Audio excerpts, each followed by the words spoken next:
Brewerton turned into an alley between buildings, passed through the tent city south of town, and stopped in the first available clear space. He got down to chain the wheels. The crowd's excitement had reached him, though he was usually the serenest of men. "We'd better get in line to register before we pitch camp. There's maybe 400 claims to be had, and I'd guess 5,000 people here to register for them."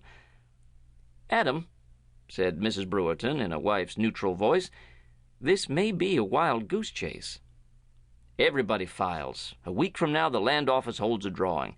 The 400 first names drawn get the claims. We've got as good a chance as any. Letty, you're single and 21. You can file too. Come with me." These two returned to Virgil Street and worked a way through the crowd to the foot of one of the on-creeping registration lines. Up at the counter, illumined by the soft flare of oil lanterns, men lifted their arms and swore their intentions. Move on up there!" Excitement pulsed in the night. It was a current of electricity stinging in Letty's nerves. A picture show's gaudy posters hung to a building wall near her, and from the show house drifted the careless playing of a piano. Fond of fun as fun can be when it's on the strict QT. Ta-ra-ra-boom-de-ay. Other people arrived to lengthen the line. She heard a man say, "The government charges you $2 an acre for it after you live on it 14 months, if you're one of the lucky numbers." "There's 430 claims. Must be 10,000 people wanting them. That's a slim chance." A dry and shallow coughing stopped his speech. Looking around, Letty saw him, a young, very thin man with a single spot of color burning on each pale cheek. He dropped his head and closed his eyes and said no more.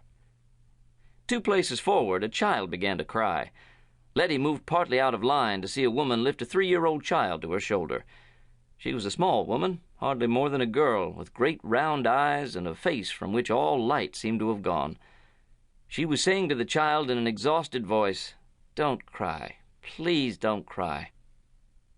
In the adjoining line, a young couple, obviously from an eastern city, held hands while they waited. A boy with a turtleneck sweater from which a big college letter had been removed packed his pipe and smiled at the world. A broad-shouldered man turned to look at the crying child. His glance discovered Letty and paused on her. Dust rolled as acrid waves in the sudden cool of the night, and people's voices built a constant murmur all about. The piano player in the picture show had changed his tune. "Arowana, on my honor, I'll be true to you." The young child still cried. Impulse moved Letty forward. She took the child from the small woman and snuggled it against her breasts. "What is her name?" "Tara," sighed the young woman, her eyes grateful. "Tara Rand." Then she murmured in a faint voice, "I believe I must get a drink of water," and left the line. "Tara," said Letty. Roused by interest, the little one forgot to cry. She put her head back and weighed Letty with a child's full and unfathomed glance.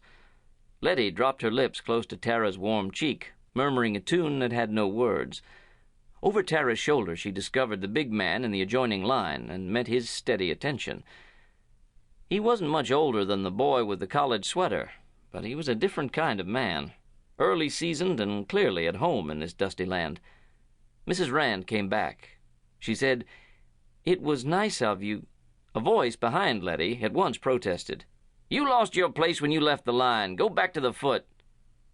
Fear grasped Mrs. Rand's face and destroyed every hopeful line. Turning about, Letty watched a man move up through the night's lamp-stained darkness. A black hat cut its shadow across his eyes. His mouth made a quarrelsome streak across a weather-toughened face. "Oh, no," breathed Mrs. Rand.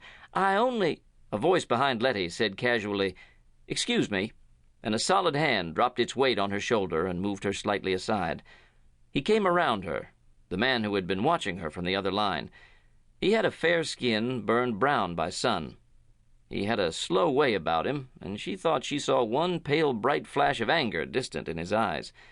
But he was smiling, and he looked at the man with the black hat, as though none of this mattered, and said, "The lady's all right. Move on." The man with the black hat tipped his head until light showed against his face. He said, "Don't bring yourself trouble, friend." The other laid the challenge back with his cold voice. "My name's Kircher. I'll be around, if that's what you mean. Move on."